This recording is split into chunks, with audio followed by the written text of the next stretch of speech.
We saw your boobs. We saw your boobs. In the movie that we saw your boobs. So, Spring Breakers. I respect this film, but I don't like it. Former Disney starlets Vanessa Hudgens, Selena Gomez, and Ashley Benson, along with director Harmony Korine's wife Rachel, star as four best friends who rob a chicken restaurant to finance their spring break vacation. Reveling in the partying and debauchery of their Florida destination, they are pulled further down into vice and criminality by a rapper and drug kingpin named Alien, James Franco. Critiquing this film was very difficult, as I'm still not entirely sure if I get it, but I'll give it my best shot, starting with the elements that I unambiguously enjoyed.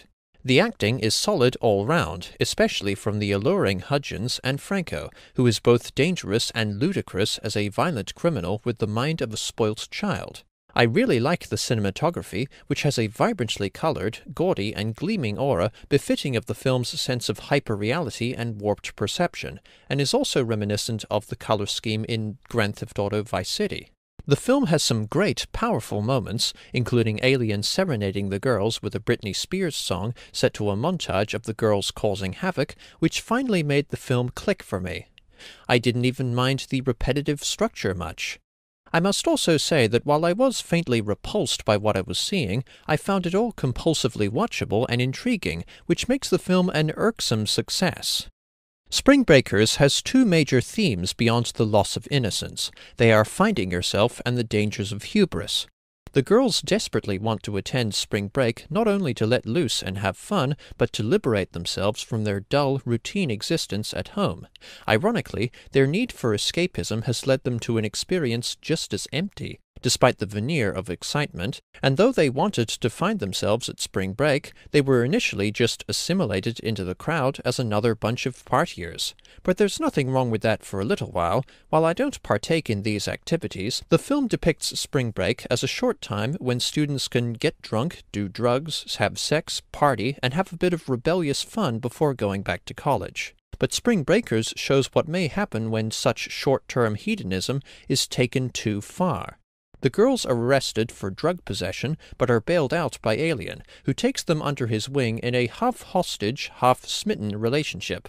At first, it seems as if Spring Breakers' structure is too rigid, with Faith, Gomez, and Cotty, Korine, each enduring a traumatic event that, like Icarus, scorches their wings, shatters their illusion of a carefree, self-indulgent lifestyle, and sends them back down to grounded reality.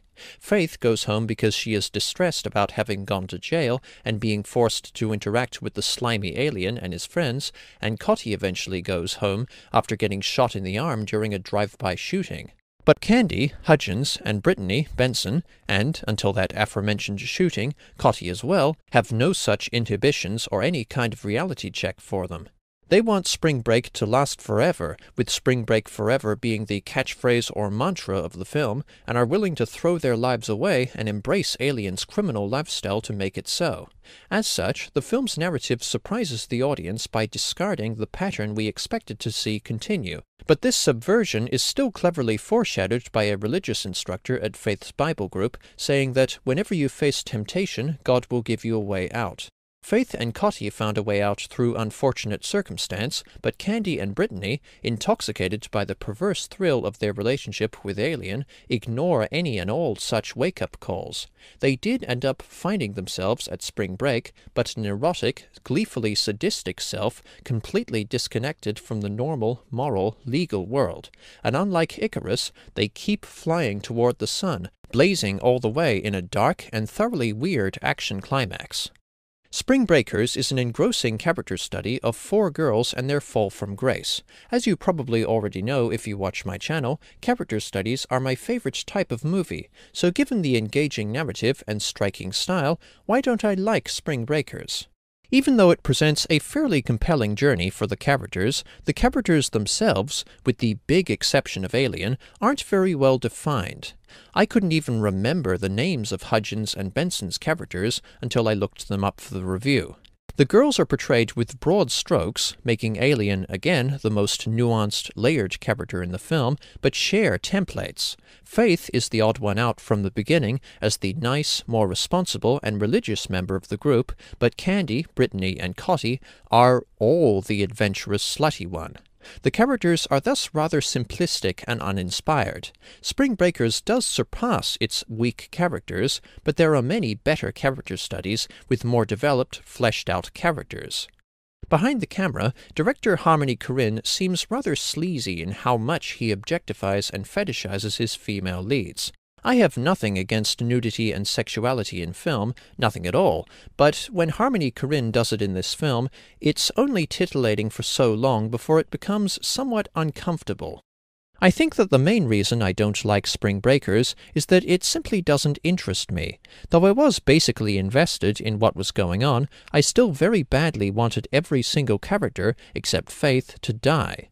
The driving theme of youth rebellion going too far is developed effectively and in a compelling way, but it doesn't personally interest me because I was never much of a rebellious kid myself. Spring Break isn't really a tradition for Generation Y in Australia, and the film is moved forward by such repulsive and thinly written characters. As I've said before, I love anti-heroes and character studies, and dark, frightening, or depressing films can still be, and often are, enjoyable. The Shame, by Ingmar Bergman, is incredibly bleak, but I love it partly for how intensely emotional and riveting it is, as it follows a formerly adoring couple torn apart by war. But Spring Breaker is a film with terrible people doing wrong things in a scenario that doesn't really resonate with me, which is too much bad for me to like it, even if it's very well made bad.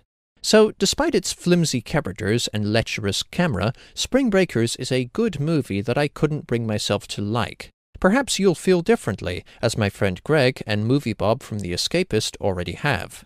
And to give you the inverse of my feelings about Spring Breakers, Man of Steel is a bad movie that I do like. For what this recommendation is worth, Spring Breakers earns 3 3/4 stars out of 5. Thanks for watching. Cheers.